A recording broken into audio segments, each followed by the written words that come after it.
Hello, नमस्ते और मेरे चैनल पर आपका स्वागत है। दोस्तों, मैं एक नया एक्सप्लेनर हूं, तो चैनल को सब्सक्राइब कर लेना। तो चलिए वीडियो शुरू करते हैं। लास्ट एपिसोड में हमने देखा था कि फैंग, बेरू और सूहो फैंग की सीक्रेट जगह पर आ गए थे। वहां उन्हें राकान का एक बच्चा मिल जाता है, लेकिन तभी वहां पर ब्रोकी आ जाता है, जिसे फैंग मोनार्क के बच्चे को गार्ड करने का काम सौंपा गया था। मगर उसका दिमाग अभी अपने होशो हवास में नहीं है।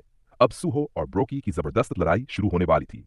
तभी अचानक सूहो के सामने एक इमरजेंसी क्वेस्ट आ जाता है। क्वेस्ट कहता है, इस हाइना ब्रोकी को हंट करो और अपनी सेफ्टी को सिक्योर करो। सूहो क्वेस्ट पढ़कर मन में सोचता है, अच्छा तो ये एक हाइना है और इसका नाम है ब्रोक। अब मैं समझ गया कि उनको गिल्ड का नाम कैसे, आखिर एक मॉन्स्टर ने गिल्ड बनाकर लोगों को कैसे किडनैप करवाया। ये मत कहना कि इसका एट्रियम से कुछ लेना देना। इसी बीच जिन इंसानों को सूहो ने बांध कर रखा था, वो ब्रोकी से कहते, मिस्टर ब्रोकी आप यहाँ से चले जाइए, ये कोई मामूली लड़का नहीं है, हम आपकी मदद करेंगे। सूहो गुस्से से चिल्लाता है, मैं ऐसा होने नहीं दूंगा। लेकिन उसी पल ब्रोकी उन इंसानों के सिरों को चबा जाता है। सूहो सदमे में आ जाता है। क्या? ब्रोकी ठंडी नजरों से देखता है और कहता है, तुम लोगों को क्या लगा इस जैसे किसी लड़के से भिड़ने के लिए मुझे तुम लोगों की जरूरत है? वो लोग जिनको अपनी औकात तक पता नहीं होती, उन्हें तुरंत खत्म हो जाना चाहिए। यह सुनकर सूहो का खून खौल उठता है। वो फैंग के साथ मिलकर सीधा ब्रोकी पर हमला कर देता है, मगर ब्रोकी उसके अटैक को एक हाथ से रोक देता है।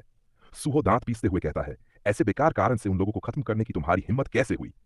ब्रोकी ठाका मारकर कहता है, कमजोर होकर जीने का अधिकार उनके पास है जिनके पास पावर होती है, और पावर वाले अगर कुछ करना चाहें वा तो उन्हें किसी कारण की जरूरत नहीं होती। इतना कहकर ब्रोकी सूहो को पीछे धकेल देता है। सूहो संभल तो जाता है, लेकिन ब्रोकी फिर से टूट पड़ता है। सूहो बड़ी मुश्किल से उसका सामना कर पा रहा था। ब्रोकी अपने रेज का इस्तेमाल करता है और सूहो को बहुत दूर फेंक देता है, मगर सूहो को चोट नहीं लगती। वो तुरंत ऊपर से स्टॉर्म स्लैश का इस्तेमाल करके ब्रोकी पर वार करता है, लेकिन ब्रोकी को कोई खास फर्क नहीं पड़ता। ब्रोकी हंसकर कहता है, बस इतना ही कर सकते हो। यहां तक ये फैंग मोनार्क का रिलिक, इसने भी मुझे निराश कर दिया। लेकिन तभी सूहो फैंग को ब्रोकी की पीठ में घोंप देता है।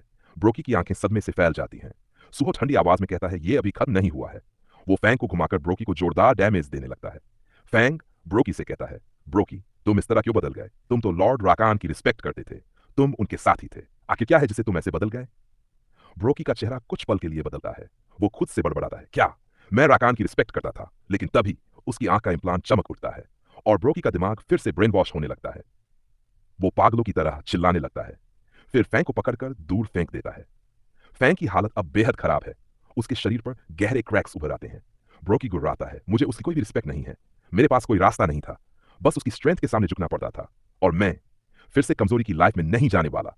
फैंग की हालत देखकर सूहो का दिल बैठ जाता है। वो चिल्लाता है, फैंग, लेकिन ब्रोकी सूहो पर वार कर देता है। बेवकूफ, तुम दूसरों की चिंता कर रहे हो। उसके वार से सूहो बुरी तरह घायल हो जाता है। वो दर्द से तड़प कर सोचता है, इसे बहुत ज्यादा दर्द हुआ, ऐसा लग रहा है कि मेरी हड्डियां टूट गई हैं। लेकिन जब मैं सोचता हूं कि मेरे डैड कहीं पर लड़ रहे हैं, तो मैं हार नहीं मान सकता। सूहो शैरोज को अपने मुक्के में समेट लेता है। ब्रोकी भी जोरदार पंच के लिए आता है और दोनों के पंच टकराते हैं। भयंकर एनर्जी का विस्फोट होता है। बेरू चीख उठता है। Young monarch. अब फैंग के मन में हलचल होती है। टूटी हुई स्वॉर्ड के साथ मेरी ताकत कम हो रही है। क्या फैंग के सक्सेसर का यही अंत है? क्या मैं बस सूहो पर भरोसा करके खत्म हो जाऊंगा? नहीं, मैं अभी भी फाइट करना चाहता हूं। तभी फैंग देखता है, राकान का बच्चा उठने की कोशिश कर रहा है और सूहो भी जी जान से ब्रोकी से लड़ रहा है। फैंग भावुक होकर सोचता है, क्या मैं सूहो के फाइटिंग स्पिरिट से इंस्पायर हो गया हूं? मैं समझ गया, आखिरी काम जो मैं कर सकता हूं वो है अपनी बची हुई सारी पावर अपने सक्सेसर को दे देना। और फिर फैंग अपनी बची हुई सारी ताकत राकान के बच्चे में ट्रांसफर कर देता है। बच्चा चमक उठता है, उसके अंदर नई शक्ति का संचार होता है। ब्रोकी ने फिर से सूहो को जोरदार पंच मारा और उसे दूर फेंक दिया। अब सूहो के एचपी सिर्फ डीएन बचे हैं। सूहो थका हुआ सोचता है, मुझे लगा था कि मैं स्ट्रांग हूं। ब्रोकी गुर्राता है, तुम जितना मैंने सोचा था उससे कहीं ज्यादा अच्छे निकले हो, लेकिन अब मरने के लिए तैयार हो जाओ। वो सूहो पर हमला करने आता है। सूहो हताशा में सोचता है, क्या मैं जीत नहीं सकता? लेकिन तभी वुल्फ ब्रोकी का हाथ काट डालता है। सूहो के सामने नोटिस आता है, फैंग के सक्सेसर ने आपके फाइटिंग स्पिरिट की रिस्पेक्ट दिखाई है, क्या आप फैंग के सक्सेसर को अपनी पार्टी का हिस्सा स्वीकार करेंगे? सूहो दंग रह जाता है, क्या सक्सेसर ऑफ फैंग, ये बेबी वुल्फ, क्या ये मेरी पार्टी में ज्वाइन होना चाहता है? उधर ब्रोकी गुर्राता है, तो तुम राकान के वारिस हो, क्या तुमने राकान के फैंग का माना अब्जॉर्ब कर लिया? सूहो मन में कहता है, क्या राकान के फैंग का माना अब्जॉर्ब कर लिया? फैंग के वारिस को बचाने के लिए उसने अपनी जान कुर्बान कर दी। एक बार फिर मैसेज आता है, क्या आप फैंग के सक्सेसर को अपना अलायंस स्वीकार करेंगे? सूहो सोचता है, मैंने शुरुआत से ही फैंग के साथ काम करने का प्लान किया था, तो हाँ, मैं इसे एक्सेप्ट करूंगा। जैसे ही सू एक्सेप्ट करता है, उसे कुछ अजीब महसूस होने लगता है। मेरे सिर में कुछ घूम रहा है, और अचानक सूहो को फैंग के वारिस की मेमोरीज दिखाई देने लगती हैं। उस मेमोरी में ब्रोकी नॉर्मल था। वो फैंग के वारिस से कहता है, खान के वारिस, हम शैडो मोनार्क से हार गए।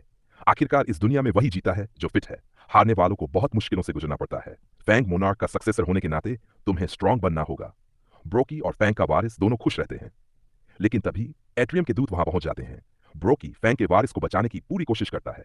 क्यों? तुम लोगों ने हमें अब तक मारा क्यों नहीं? तभी उनमें से एक दूत जो अभी बच्चा था कहता है, ये मॉन्स्टर तो काफी यूजफुल लग रहा है। और वो बच्चा ब्रोकी की आंख में कुछ डाल देता है। फैंग का वारिस रोने लगता है। दूत कहता है, अब से तुम्हारा काम होगा इंसानों को पकड़कर हमारे पास लाना। जो चीज मैंने तुम्हारी आंख में प्लांट की है वो तुम्हारी स्ट्रेंथ बढ़ाएगी, लेकिन ध्यान रहे ये यूजर पर डिपेंड करेगी। हो सकता है ये तुम्हारी किसी इच्छा को मोड़ दे। ये सब देखकर सूहो दंग रह जाता है। ये फैंग के वारिस की मेमोरीज हैं। एनकम, इन्होंने ब्रोकी की आंख में कुछ प्लांट किया। क्या ये मास्टरमाइंड एट्रियम से जुड़ा हुआ है? फैंग का वारिस ब्रोकी से बदला भी नहीं लेना चाहता, वो तो उसे बचाना चाहता है। अगर ये उन कमीनों के प्लान का हिस्सा है तो मुझे ब्रोकी को हराना होगा, लेकिन मैं उतना स्ट्रांग नहीं हूं। तभी उसके सामने एक नया क्वेस्ट आता है, मोनार्क का वारिस। मोनार्क के वारिस को ढूंढो और उसे अपना साथी बनाओ। अब सूहो ने फैंग के सक्सेसर के साथ बॉन्ड बना लिया है। एक नई बॉन्ड स्किल तैयार हो रही है। सूहो और फैंग का सक्सेसर एकजुट होने लगते हैं। बेरू हैरानी से कहता है, यंग मोनार्क, ये तो मोनार्क से बिल्कुल अलग एक्सपीरियंस कर रहे हैं। ब्रोकी गरजते हुए कहता है, मुझे नहीं पता कि तुम लोग क्या कर रहे हो, लेकिन अगर तुम्हें लगता है कि मैं तुम्हें ऐसा करने दूंगा तो तुम गलत हो। वो सूहो पर टूट पड़ता है, लेकिन तभी बॉन्ड स्किल सक्सेसफुली तैयार हो जाती हैं। अब सूहो आसानी से ब्रोकी का हाथ पकड़ लेता है। ब्रोकी की आंखें फट जाती हैं। हम सूहो को एक नए रूप में देखते हैं और यह सब मुमकिन हुआ है बीस्ट पोजीशन स्किल से। यह स्किल हर सेकंड एक माना का इस्तेमाल करती है और इसके जरिए सूहो फैंग के सक्सेसर के साथ कंबाइन हो सकता है। अब उसके सेंसेस एक बीस्ट की तरह हो चुके हैं। सूहो पर अटैक कर रहा होता है। वो अपने मन में कहता है, ये क्या, वारिस अब्जॉर्ब हो गया। सूहो ब्रोकी के सारे हमलों को बहुत ही आसानी से डॉज कर रहा होता है। वो अपने मन में कहता है, मेरी बॉडी हल्की महसूस हो रही है। मैं फील कर पा रहा हूं कि मेरे सेंसेस बहुत ज्यादा शार्प हो गए हैं। सूहो ब्रोकी के जबड़े पर जोरदार किक मारता है। इससे उसके मुंह से खून निकलने लगता है। ब्रोकी मन में कहता है, यह क्या हो रहा है? क्या यह पहले वाला ही लड़का है? हम देखते हैं कि ब्रोकी को भी एट्रियम से पावर मिल रही होती है। वो अपने मन में कहता है, नहीं नहीं, मैं हार नहीं सकता। ब्रोकी अपनी पूरी ताकत से सूहो को पंच करता है। हालांकि सूहो इसे भी आसानी से ब्लॉक कर देता है। यह सब देखकर बेरू काफी ज्यादा हैरान रह जाता है। वो अपने मन में कहता है, क्या उनका माना बढ़ गया है? आगे ब्रोकी कहता है, मुझे नहीं पता कि तुम लोग ये क्या कर रहे हो, पर मैं एक ह्यूमन से बिल्कुल नहीं हारूं। आखिर स्ट्रेंथ में फर्क स्पीशीज के अनुसार होता ही है। तुम और कुछ नहीं, बस एक कमजोर ह्यूमन हो। सूहो और ब्रोकी दोनों फिर से एक दूसरे को जोरदार पंच करते हैं, लेकिन सूहो का पंच बहुत ही ज्यादा पावरफुल होता है। इससे ब्रोकी के हाथ कुछ टूट जाता है। हम देखते हैं कि सूहो ने मार्शल आर्ट स्किल सीख ली है। इस स्किल में कोई भी माना यूज नहीं होता। इस स्किल से सूहो मार्शल आर्ट में और भी ज्यादा स्किल हो चुका है। उसके हाथों का अटैक 33% से बढ़ चुका है। बेरू ब्रोकी से कहता है, बेवकूफ कहीं के, यंग मोनार्क के सामने अलग अलग स्पीशीज के बारे में बोलने की तुम्हारी हिम्मत कैसे हुई? तो मैं एक नंबर का बेवकूफ हूं। कोई भी स्पीशीज शैडो मोनार्क के ऊपर नहीं है। यह सुनकर ब्रोकी बहुत ही ज्यादा हैरान हो जाता है और वो कहता है, क्या इसका मतलब ये लड़का? सूहो ब्रोकी के मुंह पर एक जोरदार किक मारता है। इसके बाद ब्रोकी की हालत टाइट हो जाती है। वो बस जमीन पर पड़ा रहता है। वो कहता है, मुझे स्ट्रांग बनना ही होगा। सूहो और फैंग का वारिस अलग अलग हो जाते हैं। फैंग का वारिस ब्रोकी के पास जाता है और उसकी आंख से एट्रियम के दूतों ने जो प्लांट किया था उसे हटा देता है। ब्रोकी नॉर्मल हो जाता है और वो कहता है, मुझे याद आया कि मैं स्ट्रांग क्यों होना चाहता था। लॉर्ड राकान, मैं गुस्सा था क्योंकि मैं आपको प्रोटेक्ट नहीं कर पाया। इतना कहने के बाद ब्रोकी मर जाता है। सूहो ने हाइना ब्रोकी को हरा दिया होता है। उसका लेवल 2 से अप हो जाता है। बेरू सूहो से कहता है, यंग मोनार्क, आपने सब कुछ बहुत अच्छे से किया। सूहो कहता है, बेरू, तुमने कहा था कि तुमने ब्रोकी के अंदर एट्रियम की एनर्जी को महसूस किया था, है ना? मैं अभी थोड़ी देर पहले फैंग के वारिस की मेमोरीज को देख पाया। जिस टेंशन में ब्रोकी था वहां पर कुछ हंटर्स आए थे। उन्होंने ब्रोकी की आंख में कुछ डाल दिया था। क्या वो एट्रियम थे? आखिर ब्रोकी पर अटैक करने का उनका कारण क्या हो सकता है? बेरू कहता है, प्रोबेबली वो एट्रियम नहीं थे। आउटर गॉड्स अपने आप से हलचल नहीं करते। उनको कुछ करना होता है तो वो अपने दूतों को भेजते हैं। हालांकि जो हंटर ने ये सब किया, ये शायद इस दुनिया पर हमला करने से रिलेटेड होगा। ये सब सुनकर सूहो कहता है, इसका मतलब यह है कि एट्रियम के दूत अर्थ पर हैं। तो अच्छा होता कि अगर हमें उनके बारे में और इंफॉर्मेशन मिलती। अगर मैंने फिर से यहां पर एट्रियम के निशान को खो दिया तो क्या होगा? यकीनन ये अच्छी बात नहीं है। तभी बेरू कहता है, उनके बारे में जानने का एक और रास्ता है। सूहो कहता है, क्या सच में? बेरू बताता है, ब्रोकी के पास एट्रियम की मेमोरीज हैं। अगर मैं उसके कॉर्प्स को खाता हूं तो मैं उसकी मेमोरीज को देख सकूंगा। ऐसा करने से मैं अपने माना को भी फिर से रिकवर कर पाऊंगा। यह सुनकर सूहो थोड़ा सा हैरान हो जाता है और वो बेरू से कहता है, क्या तुम्हारे पास ऐसी भी एबिलिटी है? सूहो वुल्फ के पास आता है और उसे कहता है, क्या तुम हमारे साथ आना चाहोगे? मेरे पास एक जगह है जिसे मैं तुम्हें दिखाना चाहता हूं। वुल्फ सूहो को चाटने लगता है। इसका मतलब यह है कि वुल्फ को सूहो पर पूरा यकीन है। सूहो शैडो डंजन को ओपन करता है। अंदर जाने से पहले वो बेरू से कहता है, बेरू, बाकी सब कुछ मैं तुम पर छोड़ता हूं। बेरू कहता है, यंग मोनार्क, आपके शब्द मेरे लिए बहुत काइंड है। कुछ समय के बाद हम सभी को शैडो डंजन के अंदर देखते हैं। बेरू सूहो से कहता है, यंग मोनार्क, घर जाने की बजाय आप इस शैडो डंजन में क्यों आए? सूहो कहता है, मैं फैंग के वारिस के लिए यहां पर एक जगह ढूंढ रहा हूं ताकि वो अच्छे से रह पाए। यह सुनकर बेरू थोड़ा सा हैरान हो जाता है और वो कहता है, क्या शैडो डंजन में? सूहो कहता है, फैंग मोनार्क का वारिस और मैं अलायंस हैं। इसके पास अब कोई गार्डियन भी नहीं है और इसने अपने सेंचुरी को भी खो दिया है। तभी सूहो के सामने मैसेज आता है कि टीममेट फैंग का वारिस चाहता है कि आप उसका एक नाम रखें। सूहो कहता है, तुम चाहते हो कि मैं तुम्हारा नाम रखूं? देखा जाए तो तुम्हारे फर ग्रे कलर के हैं, तो आज से तुम्हारा नाम है ग्रे। यह सुनकर बेरू मन में कहता है, इनका नाम रखने का सेंस बिल्कुल मोनार्क जैसा है। फैंग के लिए एक जगह बना देता है। वो बेरू से कहता है, बेरू, ग्रे क्या खाता होगा? बेरू बताता है, अब वो फैंग का खून है, तो मुझे लगता है कि वो लिविंग ऑर्गेनिक्स और मॉन्स्टर्स को खाता होगा। सूहो कहता है, चलो ये तो अच्छा है, वहां पर कुछ मॉन्स्टर्स हैं जिनसे मुझे छुटकारा नहीं मिला था। मुझे लगता है कि मैं ग्रे को क्लीन अप करने के लिए कह सकता हूं। सूहो पेट पर बैठ जाता है। ग्रे मॉन्स्टर्स को खाने लगता है। सूहो को एक क्वेस्ट रिवॉर्ड से 5 एबिलिटी स्टैट पॉइंट्स मिल जाते हैं और एक वुल्फ स्लॉटर टाइटल मिल जाता है। यह टाइटल उस हंटर को दिया जाता है जो वुल्फ्स को मारने में माहिर होता है। इस टाइटल को यूज करके 20 टाइप मॉन्स्टर्स के खिलाफ सूहो के स्टैट्स 40% से बढ़ जाएंगे। ये सब देखकर सूहो कहता है, क्या वुल्फ स्लॉटर? पर ब्रोकी एक हायना नहीं था।